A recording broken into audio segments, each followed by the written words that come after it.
8 years ago, the single I Don't Want a Lover launched Glasgow band Texas, their first album Southside, and a plangent brand of slide guitar. Almost a decade on, the band's new album, White on Blonde, marks a change of look and a new collection of sounds. And Texas are on the roof tonight, and Sharleen joins me now.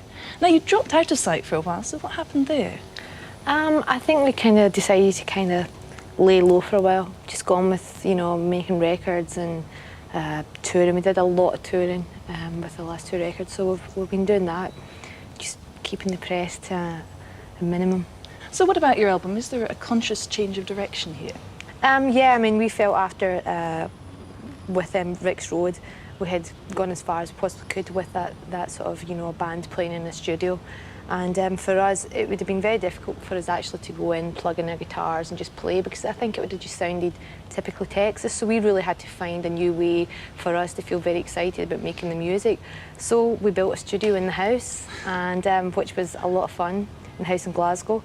And we started from there, bought a computer, samplers, everything, and drum machine, and off we went. Now that's interesting, because usually board bands choose to go and record the next album in Barbados, but you thought, I'll record it at home in Glasgow. Yeah, we felt that it was right. We felt we wanted to be able to do as many ideas as we possibly could. I mean, at the end of it, we ended up with 40 or 50 songs, rather than typically, just having those 14 songs ready. Off you go into the studio for a 3-week period and record them. That we really didn't want to do. So therefore, at the end of it, we had a very big choice to make and put an album and a vision that we had of what we wanted to sound like and how we wanted to be together.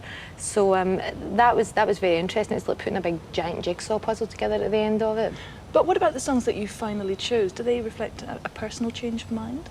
Yeah, definitely. I mean, I think that there were songs obviously that really stood out for us as a band, and then it's kind of like, I mean, running through the whole record is very much a sort of a soul thread through the whole album, with modern sounds and taking it up to a modern soul record, more or less. So for us, it was linking songs like Say What You Want, Halo, Insane, all those songs, Black Eyed Boy, they're all quite different sounding, but they all have the soul thread, and then it was putting songs in between them to link them all together. So it was very much a picture. I think it's a very sort of European sounding record as well, the sort of like sounds that we've used and run through the record. But you're still inputting on America, because I saw your name on the credits of Ellen. Now, what are you doing providing music for a Channel 4 American sitcom? Well, who wouldn't? It's a good TV show. She is a big fan of the band. She called up. It was really strange, because we were actually working on White on Blonde at the time, and suddenly we get this phone call from the States saying, Ellen really wants to use the music, So-Called Friend. We were like, oh, we're doing a new album. She was like, no, she wants to use So-Called Friend. And we had all seen the TV show. We really liked it.